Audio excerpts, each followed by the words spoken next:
Dobrodošli u novi video kanala Današnje vesti. Ne zaboravite da se subscribe-ujete na naš kanal i ostavite komentar i like. Dušan Spasojević nam je ispričao da su košarkaša Harisa Brkića 12. decembra 2000. na parkingu ispred hale Pionir ubili Čeda Č i Mirko B. Haris ih je zatekao dok su mu obijali kola, pojurio ih je, a oni su zapucali. Mirko je kasnije ubijen u obračunu sa policijom, a Čeda se ubio. Ove tvrdnje izneo je lični kurir vođa zemunskog klana u ekskluzivnom serijalu za Informer, ali one nisu zvanično potvrđene.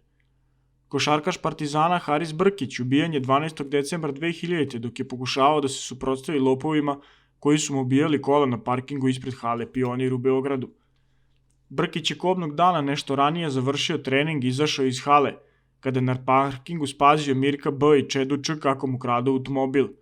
Pojurio ih je, a ova dvojica su zapucali i ubila ga. Nekoliko godina kasnije Mirko B je ubijen u obračunu sa policijom, a Čeda je izvršio samoubistvo.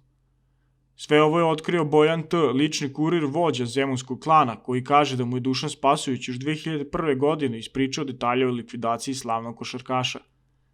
Bojan je u ekskluzivnoj ispovesti za Informer ispričao da je Dušan Spasojević početkom 2001.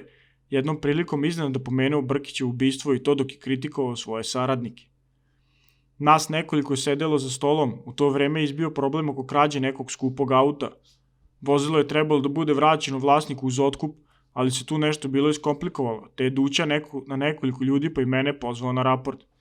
Bio je strašno besan, urlao je, mislio sam da će nas sve pobiti. U tom besu je jednom trenutku rekao, šta ste hteli, da napravite sranje kao ona dvojica debila što su roknula Brkića. Svi smo za stolom ostali u šoku, jer niko od nas nije ništa znao o ubistvu košarkaša koje se desilo nekoliko meseci ranije, priča Bojan i dodaje. Kad se Duća malo smirio, pitali smo ga šta se desilo sa Brkićem i onda nam je sve ispričao.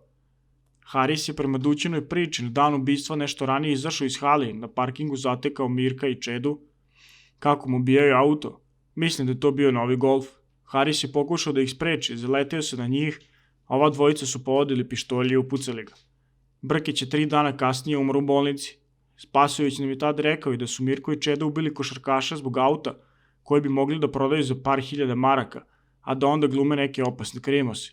Nazvao ih je pilićarima. Čak je pomenuo da bi trebalo da ih smirimo, da se slučajno ne usudi na nas da udare.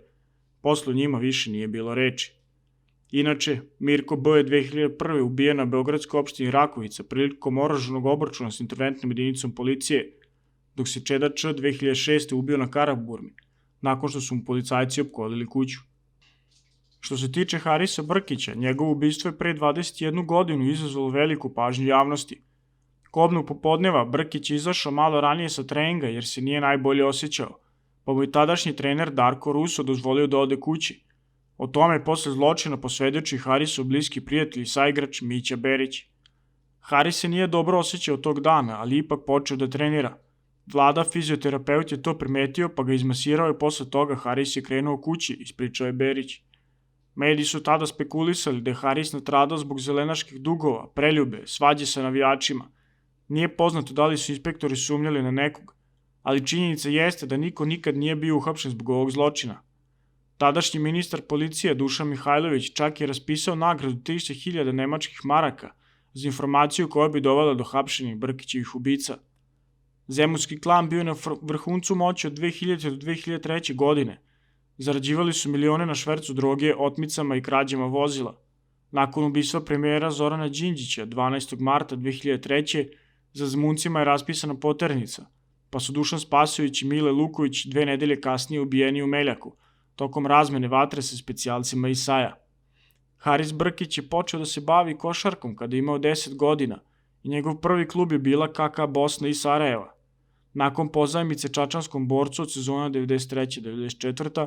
nastupao je za prvi tim Partizana, sa kojim je osvojio 3 titule prvaka države i 3 nacionalna kupa u sezoni 97-98. godine. Sa crno-belima igrao je na završnom turniru Evroligi u Barseloni. Sa mladom reprezentacijom Jugoslavije Brkić je osvojio bronzanu medalju na Evropskom prvenstvu u Turskoj 1996. godine, a bio je i povremeni član seniorskog državnog tima. U sezoni 99-2000. igrao je u Podgoričkoj Budućnosti, sa kojom je osvojio još jednu titulu prvaka Jugoslavije. Krajem 2000. ponovo se vratio u Partizan, za koji je igrao 3 meseca pre nego što je ubijen.